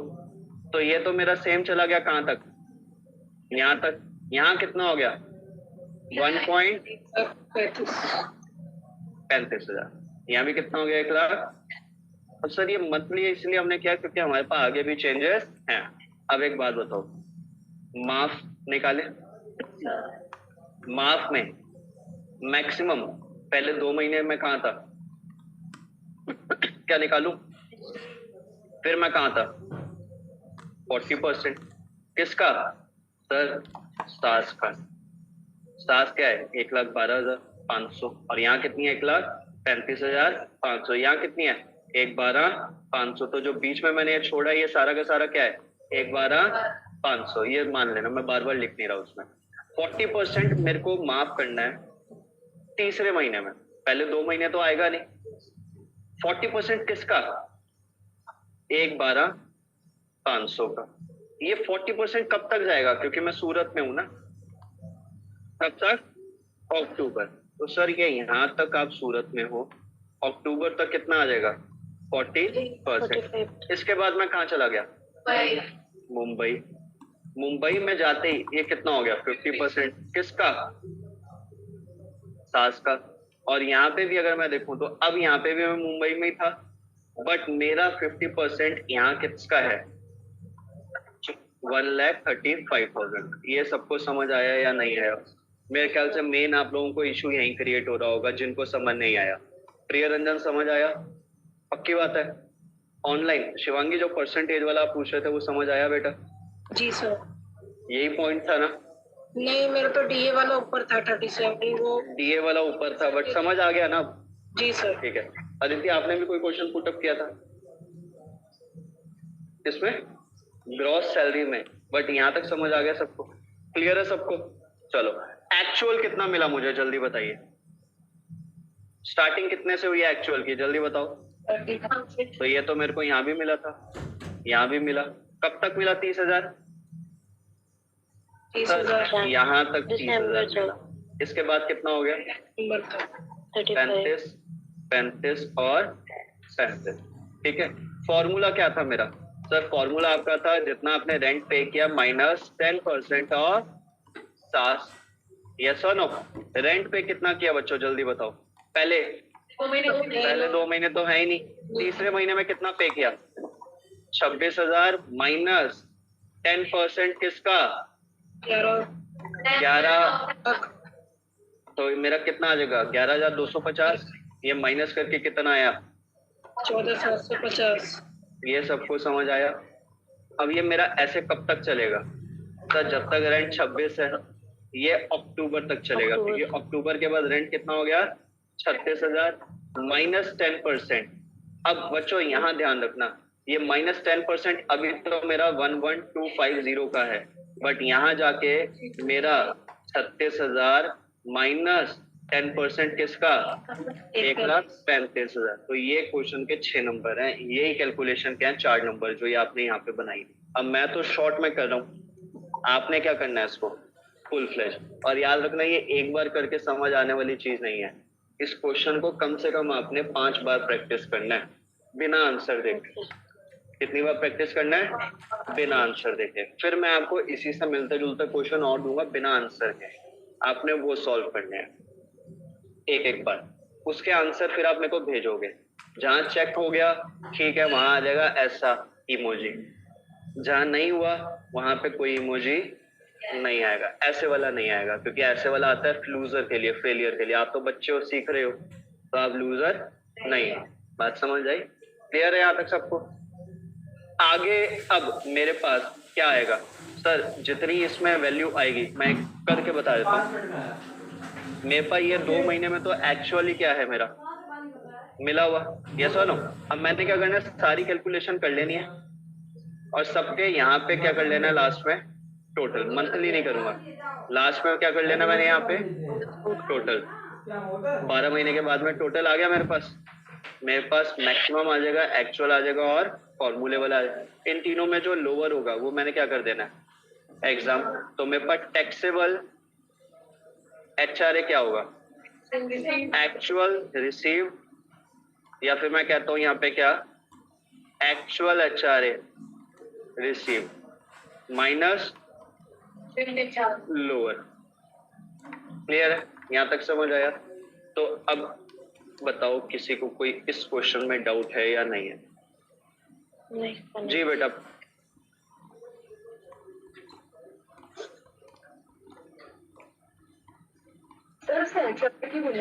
एक मिनट रुकिए कबिल प्लीज। हाँ, 14,750 तो समझ आ गया कैसे आया फॉर्मूले वाला। क्या समझ नहीं आया? जो ये 24,750 और 22,500 कैसे आया? यस और नो? कोई बताएगा कैसे आया? बेटा एक बात बताओ, जो ये इसके अंदर हमने निकाला, ये क्या किया था? Rent paid minus 10% of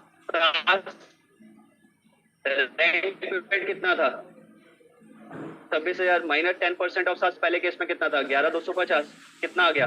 14,750। Rent paid किस दिन चेंज हो रहा है बेटा? कोई नहीं बताएगा। रेंट पेड किस दिन चेंज हो रहा है? जो रेंट पे कर रहे हैं 26,000, ये चेंज हो रहा है क्वेश्चन नवंबर से। नवंबर कहां तक है? देखो ये क्या था? अप्रैल, मई, जून, जुलाई, अगस्त, सितंबर, अक्टूबर, नवंबर। 36,000 माइनस 11,250, 24,750। समझ आया? रेंट चेंज हो गया। अब सर ये 22,500 कैसे आ रहा है? रेंट पेड तो 36,000 ही है, मगर 10% चेंज हो गया। कितना? 13,500। कितना आ गया? 22,500। क्लियर है बेटा? आपने समझा, बट आप फिर क्वेश्चन में मिस्टेक क्या करोगे? छोटी सी 4 नंबर जो दे रहा है एग्जामिनर ये वर्किंग नोट के, ये फ्री के नहीं दे रहा। अब समझ आ रहा है? ग्रेजुएशन के एग्जाम नहीं है, किसके हैं? प्रोफेशनल के। और प्रोफेशनल के एग्जाम में सिर्फ एक ही चीज मांगता है एग्जामिनर, प्रेजेंस ऑफ माइंड। क्या क्वेश्चन टफ है? क्या कर दिया? 12 महीने को डिवाइड कर दिया। तो मैंने जहां एक कैलकुलेशन करनी थी, मुझे कितनी बार कैलकुलेशन करनी पड़ी? 12 बार। जब 12 बार कैलकुलेशन की, दिमाग कहता है नहीं मुश्किल है, क्योंकि दिमाग का काम है अड़ंगे डालना।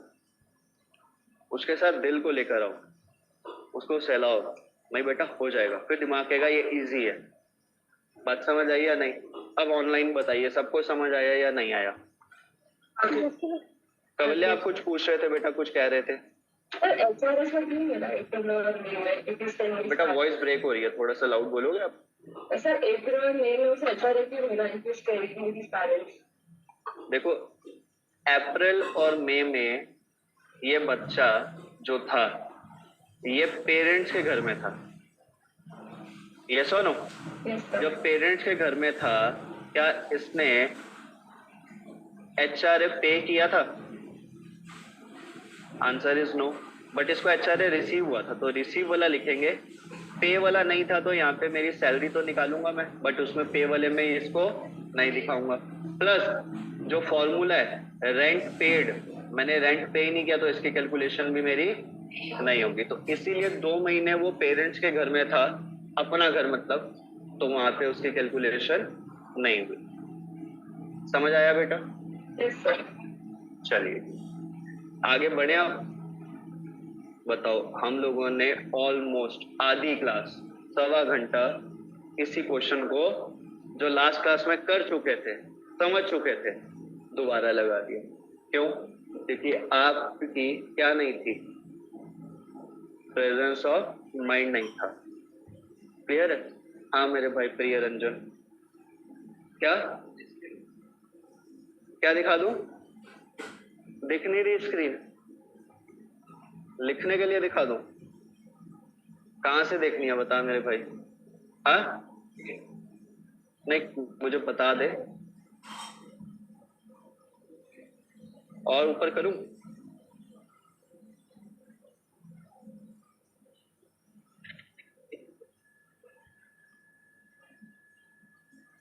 फॉर्मेट ऐसे बनाना है, क्लियर है?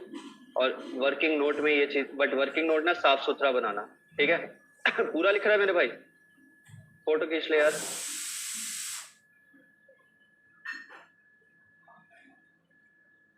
मैंने चेक नहीं किया था। मैंने देखा ही नहीं, मैंने खाली thumbs up कर दिया था, बेटा ओके। फोटो खींच के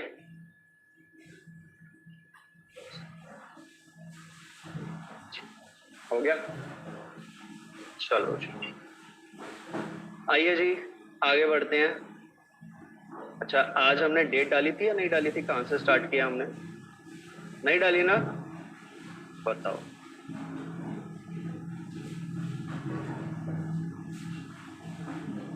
आज कंफर्म करनी है एनआईआरसी से, सैटरडे हमारा एनआईआरसी खुला है या ऑफ है। सैटरडे को मुहर्रम है, अगर सैटरडे ऑफ हुआ एनआईआरसी बहुत दिक्कत हो जाएगी हमारे लिए, क्योंकि पिछले सैटरडे भी क्लास नहीं हुई हमारी ड्यू टू एजीएम, उससे पिछले सैटरडे भी नहीं हुई। तो मैं भगवान से दुआ करता हूँ सैटरडे ऑफ ना हो, अगर हुआ तो अननेसेसरली इस महीने आपके टेक्स्ट के अंदर 3 क्लासेस मतलब पूरा एक हफ्ता छुट्टी का निकल गया।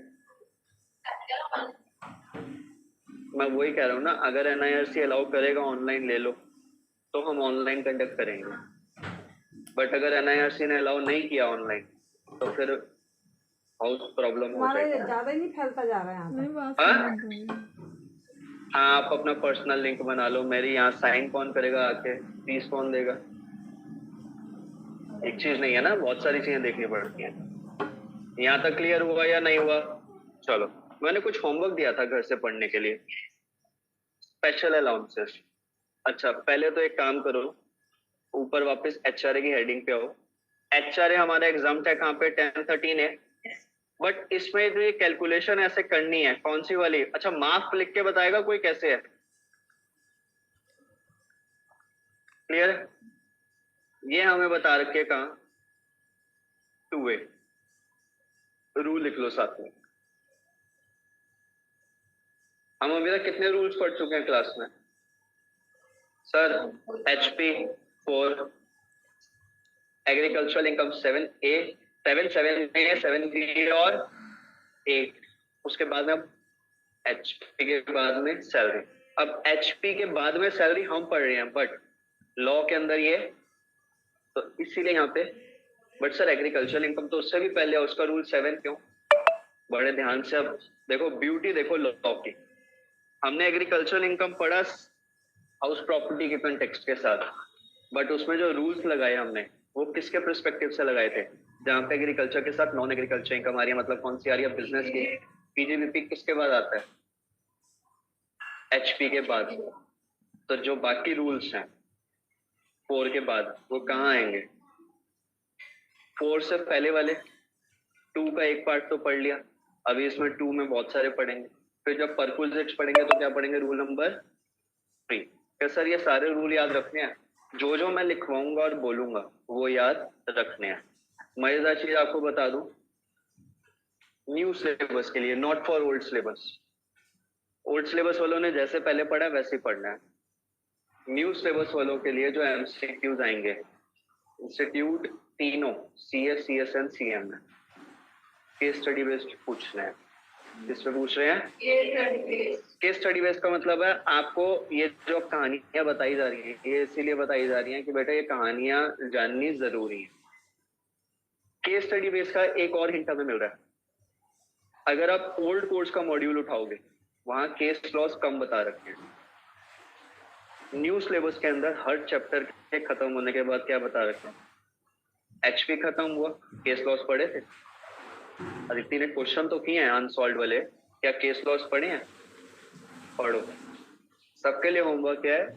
एग्रीकल्चरल इनकम में तो 2 केस मैंने वहीं बता दिए थे, राजा बिनोय कुमार सासरॉय और दूसरा कौन सा? रोज बायोटेक वाला। बाकी केसेस भी आपको पढ़ने हैं। ऐसे ही HP के बाद में जितने केसेस दे रखे हैं घर जाके रीड करने और उन्हें इंपॉर्टेंट मार्क करने, क्योंकि उनमें डायरेक्ट MCQ भी आ सकता है और उन्हीं के अंदर केस स्टडी बेस्ड MCQ भी आ सकता है कि ऐसा ऐसा हुआ, बताओ क्या होगा, या ऐसा ऐसा हुआ था, ये कहाँ डिसाइड हुआ था। तो मैं ये कहूंगा हम पढ़ अच्छे से रहे हैं, but for the purpose of exams you have to be prepared for the worst. Worst पता है क्या वो? एग्जामिनर पक्ष नहीं रहा। नचाए जा रहे जो हैं। आपका जून का एग्जाम आया है, अभी उसका रिजल्ट पेंडिंग है, बट जून के एग्जाम में कंपनी लॉ टैक्स लॉ के पेपर में जिस तरीके से क्वेश्चन पुट अप किए गए हैं, बहुत इजी किए गए, टफ नहीं किए गए, बेसिक्स में से, बट वो ऐसे क्वेश्चंस पुट अप कर दिए गए जो चैप्टर्स को हम ज्यादा इंपॉर्टेंस नहीं दे रहे, क्योंकि उनकी वेटेज काफी अटेम्प्ट से क्या थी, बहुत कम। एग्जामिनर ने कहा मजे लेते हैं, उसने ले लिया, क्योंकि बच्चे भी क्या कर रहे थे, मजे लेकर पढ़ के जा रहे थे। ऑब्जेक्टिव बेस्ड पेपर था ना टेक्स्ट का, और अगर मैं टेक्स्ट के पेपर की बात करूं, कैसा मर्जी हो, आपको सब्जेक्टिव ही पढ़ना चाहिए। क्लियर है यहाँ तक? यस और नो? नो। चलो जी, देखिए जरा स्पेशल अलाउंसेस पहले ये खत्म करेंगे। ऑलमोस्ट हमारा मान के चलो आधा घंटा या पौना घंटा ये लेकर जाएंगे, तो ये कुछ बातें हैं इसमें बताने वाली। उसके बाद हम आज जंप करेंगे किस पे, रिटायरमेंट बेनिफिट्स पे। किस पे जंप करेंगे? मैं एक पीडीएफ शेयर करूंगा, उसी से पढ़ेंगे, और उसके बाद आपको वही नोट करनी है। वही क्या करनी है? नोट करनी है, क्योंकि अगर मैं सारे फ्लो चार्ट यहाँ बनाऊंगा तो वो फ्लो चार्ट आपके पूरी क्लास ले जाएंगे और सारे कॉन्सेप्ट खत्म नहीं होते। तो हम थोड़ा स्मार्ट वर्क करेंगे, ठीक है? देखिए बेटा, हमारे पास आते हैं स्पेशल अलाउंसेस। क्या आते हैं? Special allowances. स्पेशल अलाउंसेस क्या होते हैं? ऐसे अलाउंसेस जो दिए जाते हैं टू मीट एक्सपेंसेस, जो कि खर्च किए हैं for the purpose of performance of duties. Duties मतलब only exclusively and necessarily for employment, for employment. These are exempt to the extent such expenses are actually incurred. Example लेते हैं uniform allowance का। क्या लेते हैं? कल को let's say Tripathi ji Mirzapur industries, याद आया एग्रीकल्चर में क्या काम करते थे त्रिपाठी जी? चरस बनाते थे। इनकी क्या थी वहां पे? मिल थी। किसकी? आटे की। तो मिल बोलो ना, चक्की क्यों बोल रहे हो? वो अभी तमंचा निकाल के मारेगी, जानते नहीं हो तो मिर्जापुर की रहने वाली है वो। त्रिपाठी सरनेम है ना, डरा करो, ऑफ एंड सरनेम में। सही बात है त्रिपाठी जी या नहीं? मेरे को भी देखो, मैं जब सरनेम लेता हूँ मैं जी लगाता हूँ, और लगाना भी चाहिए। फर्स्ट नेम के आगे लगाओ ना लगाओ कोई फर्क नहीं पड़ता, बट कभी भी किसी का भी सरनेम बोल रहे हो, चाहे वो आपसे बड़े हैं या छोटे, हमेशा क्या लगाओ? जी। क्या हुआ? त्रिपाठी जी ने अपनी कंपनी में सबको बोल दिया कल से हर कोई यूनिफॉर्म पहन के आएगा। अब यूनिफॉर्म जनरली एक एम्प्लॉयर के पास में जो दी जाती है वो किसको दी जाती है? या तो सिक्योरिटी गार्ड्स को, या फिर प्रॉक्टर्स को। प्रॉक्टर्स, या जैसे एग्जांपल प्रॉक्टर वार्डन वाला हमने पढ़ा था, कहाँ का था वो? पोस्टल का। तो ऐसे ही जो देखभाल करने वाले हेल्पर हैं उनको दी जाती है कि भैया तुमने अगर यहाँ आना ये ड्रेस पहन के रखना, ताकि कोई देखे तो उसे पता चल जाए कि तुम यहाँ का स्टाफ हो। अब त्रिपाठी जी ने कहा मेरे जितने इम्प्लॉइज हैं, चाहे वो किसी भी क्लास के हैं, उनके लिए अलग से ये वाली यूनिफॉर्म आ रही है और ये आपको पहननी है। इन्हीं की कंपनी में अदिति वर्मा और अदिति मित्तल भी एम्प्लॉयड थे as a company secretary. As a एक company secretary of whole group थी और एक थी असिस्टेंट कंपनी सेक्रेटरी। इन्होंने मन मन में कहा बताओ अब हम स्कूल जाएंगे, कहाँ जाएंगे? तो याद रखना, बहुत सारी बड़ी कंपनीज हैं जहां पे एम्प्लॉयज को एक ड्रेस कोड दिया जाता है। अगर यूनिफॉर्म प्रोवाइड कर दी गई तो वो हुई फैसिलिटी, बट अगर यूनिफॉर्म प्रोवाइड नहीं की गई, उन्होंने ये कहा कि भैया ये यूनिफॉर्म है, इस शॉप पे जाके आप ले सकते हो या इस वेबसाइट पे हम प्रोवाइड करेंगे। फिर आप कल को आके कहोगे कि यूनिफॉर्म खराब हो गई, फट गई, ये हो गया, साइज नहीं आया। बेटर है वहां जाओ, खुद लो। हम एक यूनिफॉर्म का बंडल देंगे, आप कहोगे हम तो रोज पहनते हैं, हमें तो हफ्ते की 7 चाहिए, एक ही बार हफ्ते में कपड़े धुलते हैं, तो वो हम नहीं झेल सकते। आप खुद जाओ, जितना पॉकेट अलाउ करती है उतना लो, हम मैक्सिमम इतने पैसे दे देंगे आपको। अब चाहे उसमें आप एक बंडल लो यूनिफॉर्म का, मतलब एक सेट लो, 2 लो या हफ्ते के 7 लो, वो आपके ऊपर डिपेंड करता है। त्रिपाठी इंडस्ट्रीज ने, जो मिर्जापुर इंडस्ट्रीज, उन्होंने अपने एम्प्लॉयज को बोल दिया कि भैया हम आपको यूनिफॉर्म अलाउंस देंगे। कितना? 10,000 रुपीज पर एनम, और इस वेबसाइट पे जाके आप ये यूनिफॉर्म परचेज कर सकते हो। अदिति मित्तल ने कहा यार सही है, यूनिफॉर्म नहीं दे रहे, प्रोवाइड करने के लिए कह रहे हैं खरीद लो, फैसिलिटी नहीं दे रहे बट पैसा भी दे रहे हैं, तो इन्होंने कहा ठीक है, कितने की है? उन्होंने कहा जी 2000 रुपए का सेट है। इन्होंने कहा एक काम करो 5 सेट दे दो। कितने दे दो? 5 सेट। तो इन्होंने तो 10,000 पूरे खर्च कर दिया। तो यहाँ पे लॉ मेकर कहता है इनको जो ये अलाउंस मिला है किसके लिए मिला था? For meeting official purpose duties. इन्होंने पूरा का पूरा ऑफिशियल पर्पस के लिए खर्च कर दिया। क्या हो गया इनके लिए? पूरा का पूरा एग्जाम्प्ट।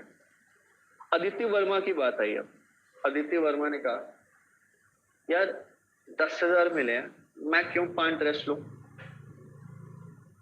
2 लेती हूँ, 6,000 अपने ऊपर एंजॉय करेंगे, ऐश करेंगे और क्या। और इन 2 यूनिफॉर्म्स को पूरा साल चलाएंगे, क्योंकि अगले साल तो फिर से मिलेगा ही मिलेगा। खराबी होगी जाके बोल देंगे शाद जी थोड़े और दे दो, वो देगा नहीं, क्योंकि त्रिपाठी इंडस्ट्री वाले ये यूं तमंचा रख देंगे। क्या कह रहे हो? क्योंकि नहीं कुछ नहीं, मैं तो वैसे ही हालचाल पूछने आई। इन्होंने क्या किया? 2 यूनिफॉर्म ले ली और 3 नहीं ली। तो at the end of the year अब चेक किया जाएगा इन्होंने कितना पैसा यूनिफॉर्म पे खर्च किया। सर पता कैसे चलेगा इन्होंने 2 लिए या 3 लिए?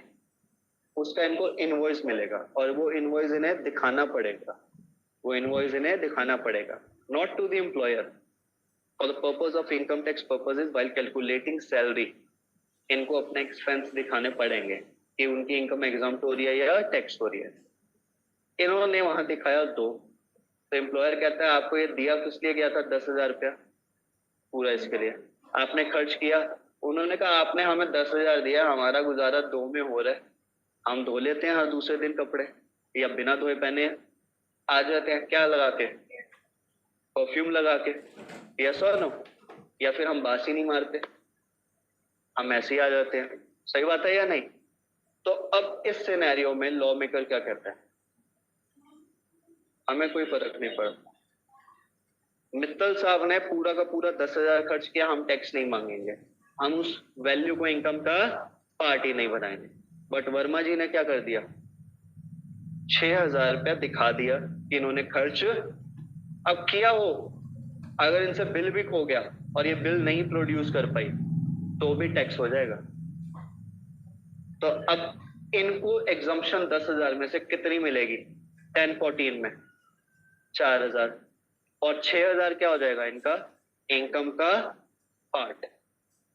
मतलब 6,000 रुपया basic DA bonus commission HRA दे रखा है इनके, बाद में स्पेशल अलाउंस के अंदर नहीं, यूनिफॉर्म अलाउंस के नाम से जुड़ जाएगा।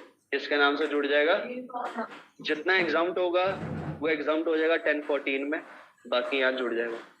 मजेदार चीज 1014 में खाली ये नहीं है, बहुत सारे अलाउंसेस दे रखे हैं। हमने सबके लिए 1014 के क्लॉजेज याद नहीं रखते, सब क्लॉजेज हमने सिर्फ 1014 तक, मतलब सेक्शन 10 क्लॉज 14 तक याद रखना और आगे बढ़ते जाना। आगे अगर इसमें मैं और दूं एग्जाम्पल, हेल्पर अलाउंस कि सर हमारे हाथ पैर चलते हैं मगर हमें जरूरत है किसकी? हेल्पर की। एफिशिएंसी आती है वर्क में, तो हमें यहाँ पे प्लीज ऑफिस में क्या प्रोवाइड किया जाए? हेल्पर। लॉ मेकर अगर हेल्पर प्रोवाइड कर देता है तो वो हेल्पर फैसिलिटी किसमें चली जाएगी? परक्विजिट में। बट अगर उसने कहा कि यार एक काम कर, ऑफिस के बाहर अगर काम करने जा रहा है तो कोई हेल्पर ढूंढ ले, जितना पैसा लगेगा मैं देता रहूंगा। अब एम्प्लॉय निकला चालू, तो कहता है भाई हेल्पर खुद बन जाता हूँ ना, मेरे को तो पैसा निकलवाने से मतलब है एक्स्ट्रा एम्प्लॉयर से, मैं थोड़ी मेहनत और कर लूंगा। तो हेल्पर लिया तो उसकी ट्रांजेक्शन दिखानी पड़ेगी, उसका बिल तो मिलेगा नहीं अगर एजेंसी से नहीं हुआ। ट्रांजेक्शन वाइट में होगी, किसमें होगी? मतलब बैंकिंग चैनल के थ्रू। नहीं है तो क्या हो जाएगा? पूरा का पूरा टैक्स। सर क्वेश्चन में अगर कैश बता रखा हो तो देंगे? यस। प्रैक्टिकली वाइट देखा जाता है। क्वेश्चन में बोल रखा है कि हेल्पर अलाउंस मिला 1,000 रुपीज, जिसमें से पे किया 600, तो मैं 600 एग्जाम्प्ट करूंगा, 400 क्या करूंगा? और चाहे वो 600 जो एग्जाम्प्ट मैंने किया वो क्या किया? कैश दिया या बैंकिंग चैनल, मुझे फर्क। बट प्रैक्टिकली हम क्या कहते हैं? प्रूफ दिखाओ। और बिल नहीं है तो प्रूफ कैसे पता चलता? अब सेम अगर यूनिफॉर्म अलाउंस में बिल खो गया, हम कैसे प्रूफ करेंगे कि हमने पेमेंट की है? कैश है तो कोई प्रूफ नहीं है। यहां तक क्लियर है? आगे देखिए, रीलोकेशन अलाउंस। रीलोकेशन नाम से ही पता चल रहा है, सिटी से दूसरी सिटी क्या किया जा रहा है? रीलोकेट। ऐसे ट्रैवलिंग एंड कन्वेंस अलाउंस, इन दोनों में फर्क है, अभी आगे समझाऊंगा कैसे फर्क आएगा। क्लियर है? तो सर यहाँ ना कोई अपर लिमिट है ना कोई लोअर लिमिट है। अभी ये एग्जांपल है, पूरे के पूरे अलाउंसेस बहुत सारे बता रहा हूँ, ठीक है। तो एक तो ये हमें पता चल गया ये ऐसे स्पेशल अलाउंसेस हैं जो होली एक्सक्लूसिवली और नेसेसरली किए गए हैं फॉर पूरा खर्च कर दिया पूरा एग्जाम, आधा किया तो आधा, या जितना परसेंट किया उतना एग्जाम, बाकी क्या हो जाएगा इनकम का पार्ट। दूसरी साइड पे कुछ ऐसे स्पेशल अलाउंसेस के नाम बता रखे हैं जो एक एसएससी को दिए जाते हैं to meet his personal expenses. ऊपर वाले किस लिए थे? For employment purpose. ये किसके लिए है? Personal purpose. At the place of duty,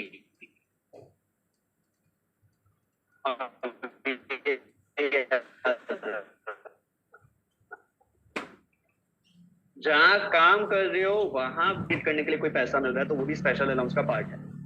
और to compensate for increase cost of living, allowances which are granted to meet personal expenses are exempt to the extent of amount received or limit specified whichever is। मतलब sir यहाँ पे हमें 1014 के अंदर इन्होंने ये बोल दिया कि यहाँ पे आपको जो अलाउंस है जो किसके लिए मिला, पर्सनल, ये एग्जाम्प्ट होगा कितना,